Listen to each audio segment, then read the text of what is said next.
Toujours à pied d'œuvre, 7 jours sur 7, pour vous apporter les nouvelles du pays, messieurs et dames. Bienvenue si vous nous rejoignez dans cette nouvelle session d'actualité, dont voici les grandes articulations.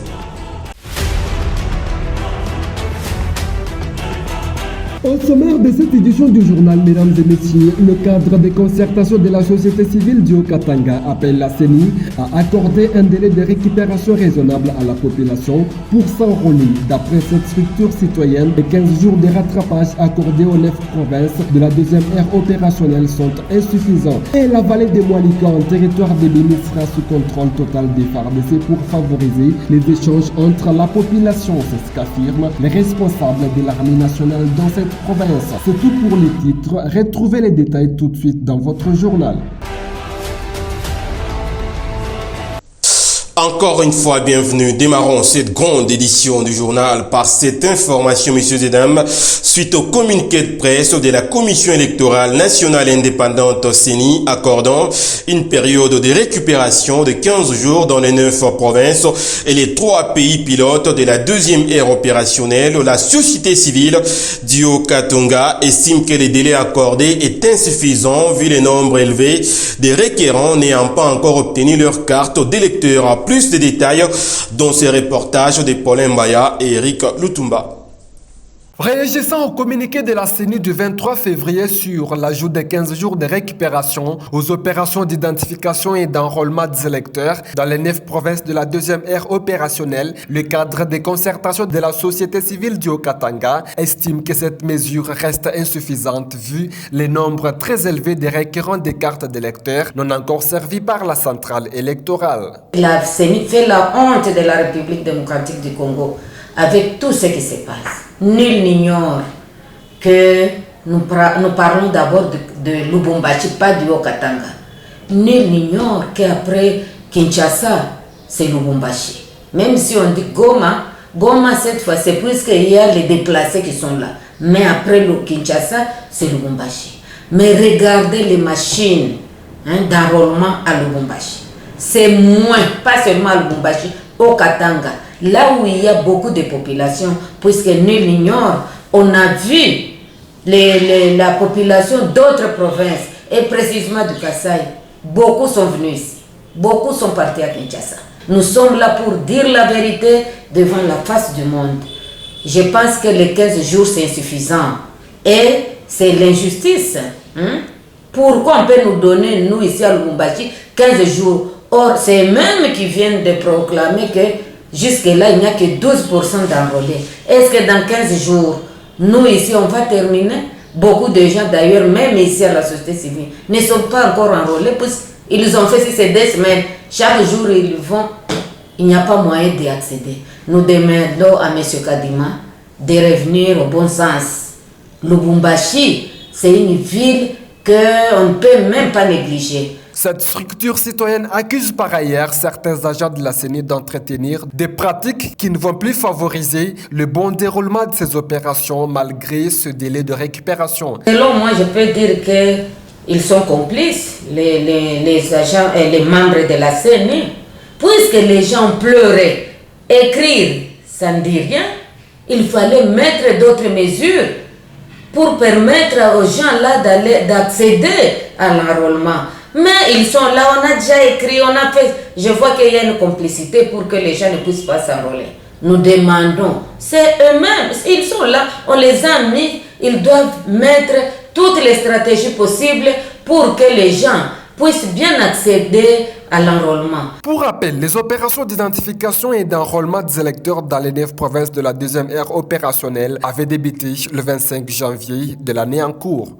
D'une province à une autre, bientôt la vallée Mwalika, dans la partie sud-est du territoire de Béni, au nord Kivu, sera sous contrôle total des forces loyalistes afin de mettre à l'abri toute la population qui fréquente la contrée pour les travaux champêtres. Annonce faite par les forces militaires FARDC UPDF. Le détail avec Isaac Bin-Ngeve.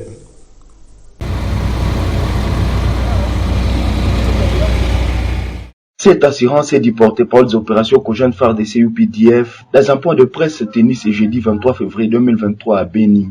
Le lieutenant-colonel Makazoukai affirme que la zone de Moualika, considérée à la fois comme bastion et centre des refuges des terroristes ADF, sera bientôt sous contrôle total des forces loyalistes. Nous avons le contrôle de Moualika et peut-être qu'il y a de petites poches de résistance, mais qui seront bientôt détruites. Nous travaillons avec nos partenaires pour prendre le contrôle total de Moualika et même torpiller ceux qui essayent de nous échapper dans les Moualika.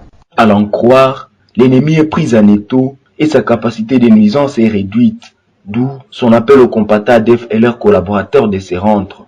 L'UPDF et les FARDC sont des armées régulières qui ont souscrit à toutes les résolutions, à toutes les conventions relatives aux droits de l'homme. Et le message de la coordination que nous pouvons passer aujourd'hui, c'est de dire que, parce que nous devons les reconnaître et avouer que ceux qui tuent dans cette forêt ont des connexions dans la ville. Aidez-nous à dire à ces gens qui sont dans la forêt qu'ils ont maintenant le choix.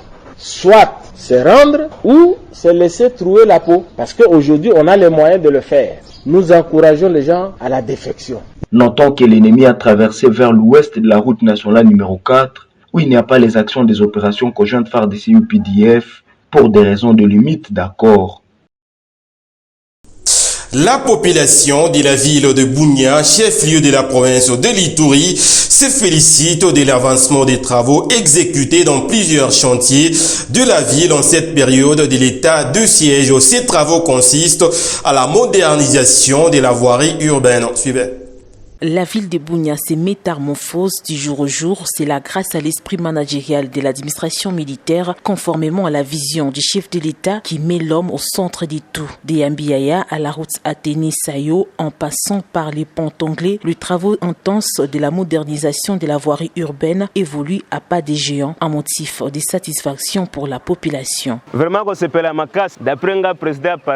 Nous sommes très contents. Je suis le président du parking ici depuis l'époque coloniale, on n'a jamais vu ce genre d'action. Nous remercions le gouverneur, le maire de la ville et surtout le chef de l'État qui les avait envoyés. En fait, de bonnes choses, il faut toujours louer.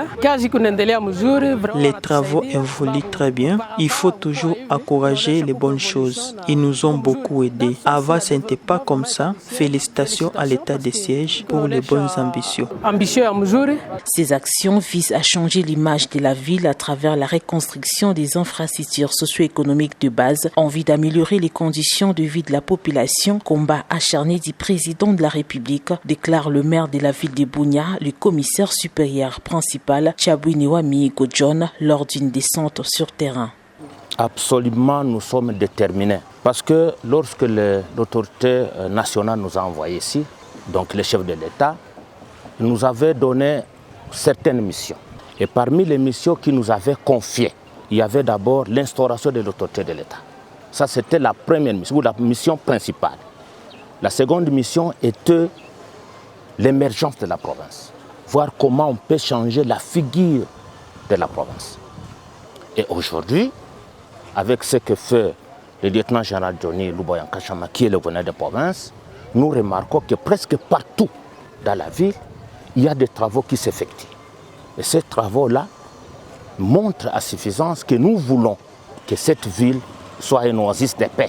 Signalant que les travaux de la modernisation de la voirie urbaine de Bunia s'exécutent concomitamment dans plusieurs chantiers à travers différents quartiers de la ville par l'entreprise Mogabaon, Soleil Vigilant, des autorités en place. La ministre provinciale de la Santé, ville de Kinshasa, Lisa Nimbalemba, a obtenu sa carte d'électeur le lundi 20 février. Elle a été accompagnée d'une grande foule de la population jusqu'au centre d'enrôlement situé dans la commune de Selimbao. Plus de détails avec Paulin Mbaya. Les opérations d'enrôlement et d'identification des électeurs se poursuivent dans la ville-province de Kinshasa. La ministre provinciale de la Santé publique élue de Selembao s'est fait enrôler, question de s'acquitter de son devoir civique. Elle était accompagnée de plusieurs milliers de membres de sa fondation.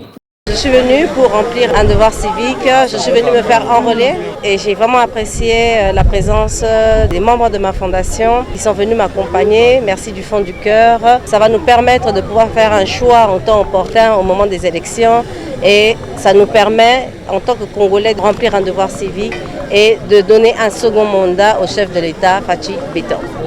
Signalons que ces opérations ont été prolongées par la Commission électorale nationale indépendante, question de permettre à chaque population d'obtenir sa carte d'électeur. Rendons-nous à présent dans la province du Haut-Katanga, venus de tous bords. Les combattants et combattantes de l'UDPS Lubumbashi étaient sur différentes artères du centre-ville de Lubumbashi ce mercredi 24 février 2023 pour accompagner les directeurs du cabinet adjoint au ministère national de l'EPST, Daniel Ebondo, au centre d'enrôlement afin qu'il obtienne sa carte d'électeur. Témoin de l'événement, Johnny Ngala. En dépit de ses multiples occupations au sein du ministère national de l'EPST, où il est directeur des cabinets adjoints, Daniel Ebondo s'est enfin acquitté de son devoir civique ce vendredi 24 février 2023 à Lubumbashi, question d'obtenir sa carte d'électeur au centre d'enrôlement de la CENI basé à l'établissement scolaire de Sekiweli. Héros national, Félix Tshisekedi, président de la République, chef de l'État, béton, moellon, blindé, Big Rouge, bateau de commandement,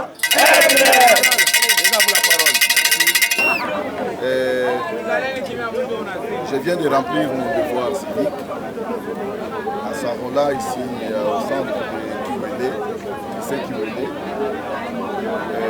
Par la même occasion, j'invite tous les combattants qui ne se sont pas encore enrôlés de venir massivement s'enrôler.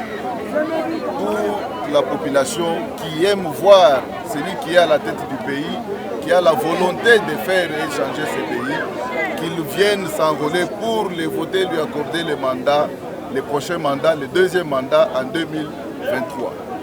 Il s'agit bien de notre candidat, notre ticket gagnant, Tshisekedi Félix Tshilombo. Béton, volcan.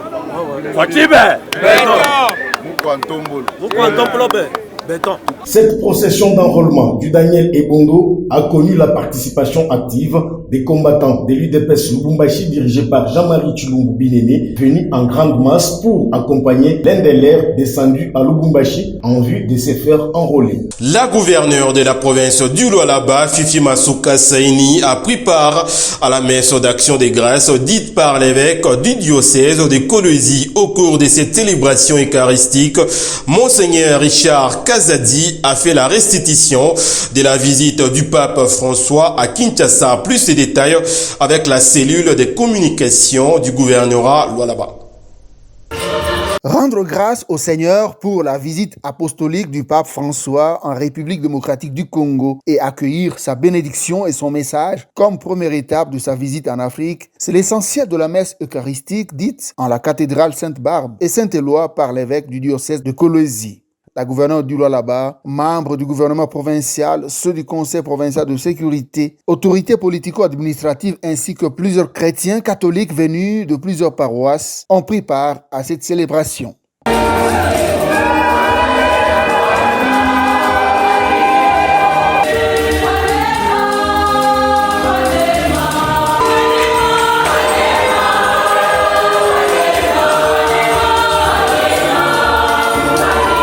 Dans son homélie, Monseigneur Richard Kazadi Kamba a transmis les différents messages du souverain pontife durant tout son séjour en RDC, axé sous le thème « Tous réconciliés en Jésus-Christ ». Il a fait savoir à l'assistance la dénonciation du pape François sur le colonialisme économique qui gagne du terrain en Afrique avant de joindre sa voix à celle des autorités congolaises pour condamner l'agression dont la RDC est victime dans sa partie Est. Ce pays largement pillé ne parvient donc pas à profiter suffisamment de ces immenses ressources, a-t-il déploré dans son discours très politique devant les autorités et le corps diplomatique. Il continue que l'on ne se laisse pas manipuler et moins encore acheter par ceux qui veulent maintenir le pays dans la violence afin de l'exploiter et de faire des affaires honteuses. L'évêque catholique de Kolwezi a aussi remercié la gouverneure Masuka pour sa brillante participation et son soutien au diocèse pendant le séjour papal. À cette même occasion, des médailles de mérite ont été remises à la première citoyenne du Lualaba et aux membres du gouvernement qui faisaient partie de la délégation officielle du Lualaba à Kinshasa pour l'accueil du chef spirituel de l'Église catholique. Nous allons remettre quelques signes que le pape François m'a remis à transmettre à quelques-uns parmi vous. Une médaille de sa visite qui sera remise à Madame Marie-Thérèse Fifi Masuka, gouverneure de notre province, pour sa présence à la visite pastorale avec tout son gouvernement et pour ce qu'elle a fait à Kinshasa, le cadeau qu'elle a eu à présenter et au nom de la province du Lualaba et au nom de notre diocèse. Monseigneur Richard Kazadi a clôturé son homélie en invitant les fidèles catholiques à cultiver l'amour du prochain, la paix, le pardon et surtout l'unité.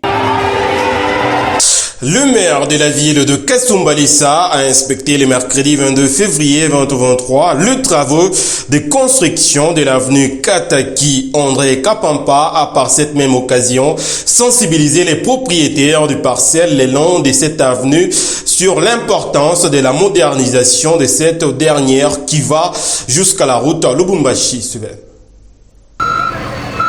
Les travaux de construction de l'avenue Kataki se poursuivent à la satisfaction de la population bénéficiaire. Ce mercredi 22 février 2023, le maire de la ville de Kasumbalesa, M. André Kapampa, a inspecté ces travaux qui s'exécutent en pleine saison de pluie. Sur le chantier, l'autorité urbaine reçoit les explications fournies par l'ingénieur Guélor de l'OVD qui supervise les chantiers. Par la même occasion, le maire de la ville de Kasumbalesa a sensibilisé les propriétaires des parcelles longeant l'avenue Kataki sur l'importance de l'agrandissement et modernisation de cette avenue qui part de la route Lubumbashi jusqu'au boulevard Kombo dans la cellule Golf. La population bénéficiaire de ces travaux adhère à la vision de l'autorité urbaine pour l'urbanisation de la ville frontalière. wa huku bapomoni na huku bapomoni mbele tuna besoin na quartier tuko bien batatengeneza tutatembea shibote muma mkaburimbo mambo yote yatakuwa bien tumpitie mbele. Merci sana. Asante sana. Les travaux de construction de l'avenue Kataki sont exécutés par l'Office de voirie et drainage OVD sur financement de la mairie de Kasumbalesa. Les motocyclistes de la cité minière de Kipushi contestent les recouvrements forcés d'une nouvelle vignette mise en vente par les autorités compétentes dans une rencontre jeudi 23 février 2023 au siège de leur corporation. Ils estiment que la vignette précédente est encore en cours de validité. Reportage. La municipalité de la cité minière de Kipushi vient de fixer le prix d'autocollant communément appelé vignette pour tous les motocyclistes. Cette nouvelle inquiète les motocyclistes de la cité minière de Kipushi, raison pour laquelle ils se sont rendus au bureau de leur corporation pour contester les frais assignés par la commune. Hors caméra, le président des motards a demandé à tous les motocyclistes de payer les frais d'autocollant exigés par les autorités étatiques. À ce sujet, certains motards disent que les vignettes précédentes n'ont pas encore expiré. En outre, ils sont surpris par cette résolution qui émane de l'autorité communale. Comme ça, nous avons demandé quand est-ce que vous avez commencé, quand est-ce que vous avez sensibilisé les montards pour qu'ils achètent ces documents. Voilà. Ils n'ont pas fait ça. Aujourd'hui, nous sommes réveillés 3 heures matin pour venir ici au bureau des montards demander pourquoi ils ont voulu nous vendre les numéros 2 fois. Nous avons acheté le premier numéro que nous avons. À chaque moto a un numéro. Ce numéro n'a pas encore expiré. Ce numéro n'a pas encore expiré. Au même moment, ils ont livré autocollant pour que nous achetons à 20 000 francs. Selon Prosper Louehou Kalaba, bourgmestre faisant fonction, les motocyclistes ont été avisés concernant les frais de la vignette fixés par l'État congolais. Ils étaient sensibilisés. La lettre est partie le 9. J'ai donné ça à leur président. Les présidents ont sillonné toute la commune. Il est les entités territoriales décentralisées. ni le mataxi l'État alisha kutupatia commune. Ndio tuko na sika vulgariser na tunashongesha. Haina mataxi ya kutoka de gauche à droite, non. Ni mataxi inatoka ku l'État, gouvernement central. Anashusha ku entité décentralisée qui est la commune, qui est le secteur, qui est la chefferie. Mule mote mungu ile mataxi tuko na percevoir kila bantu na catégorie yao. Quelle est la nécessité des frais de la vignette? Prosper Le Haut-Kalaba s'est exprimé à ce sujet. L'importance il y a les taxes.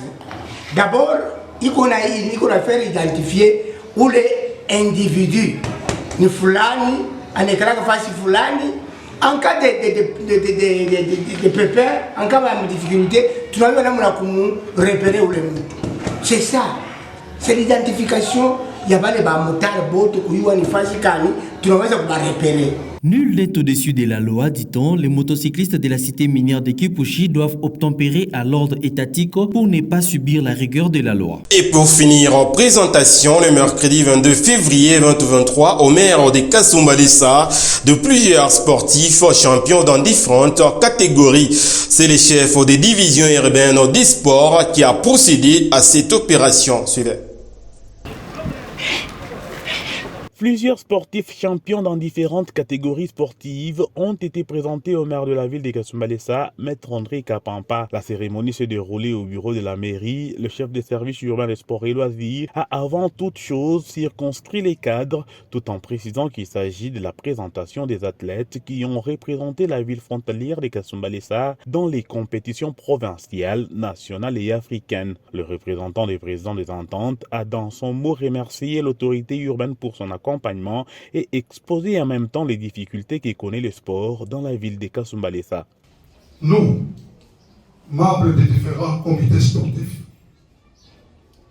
unis dans une dynamique des sportifs du Haut-Katanga, vous remercions de vive voix pour avoir initié cette grandiose manifestation en l'honneur de nos athlètes qui, dans un parcours de combattants, ont réussi à rafler plusieurs médailles, diplômes et brevets de mérite dans différentes catégories de poids à tous les niveaux de compétition, tant locales, provinciales, nationales et intercontinentales.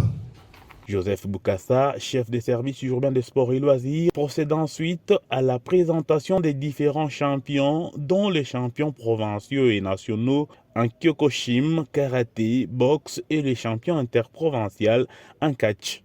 Pour sa part, le maire de la ville de Kasumbalesa a adressé aux sportifs un message d'encouragement et de conscientisation. Vous, qui aujourd'hui venez de rafler tout ce qui pèse à mon cou,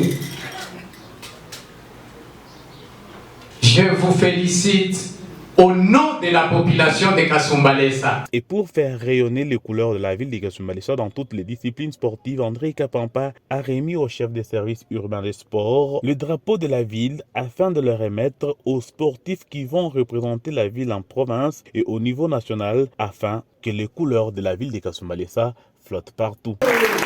On va vous donner plus de 15. S'il n'y en a pas, on va même commander. Kwa kutanza kukosa madrapo ya vile wakwenda unamukamika. Le comité organisateur a remis les 2 diplômes de mérite pour votre implication dans cette organisation. Par la même occasion, une enveloppe a été remise à chaque président d'entente par le maire de la ville pour les encouragements. Ce journal est terminé. Si vous nous avez pris diffusion en cours, voici les rappels du titre. Dans ce journal, vous avez suivi que le cadre de concertation de la société civile du Haut-Katanga appelle la CENI à accorder un délai de récupération raisonnable à la population pour s'enrôler. D'après cette structure citoyenne, les 15 jours de rattrapage accordés aux 9 provinces de la deuxième ère opérationnelle sont insuffisants et la vallée des Moualika en territoire de Béni sera sous contrôle total des FARDC pour favoriser les échanges entre la population, c'est ce qu'affirment les responsables de l'armée nationale dans cette province. Fin complète de cette grande édition du journal sur Molière Canal. Merci pour votre sympathique attention que vous ne cessez d'accorder à cette grande chaîne d'information en République démocratique du Congo. À la prochaine.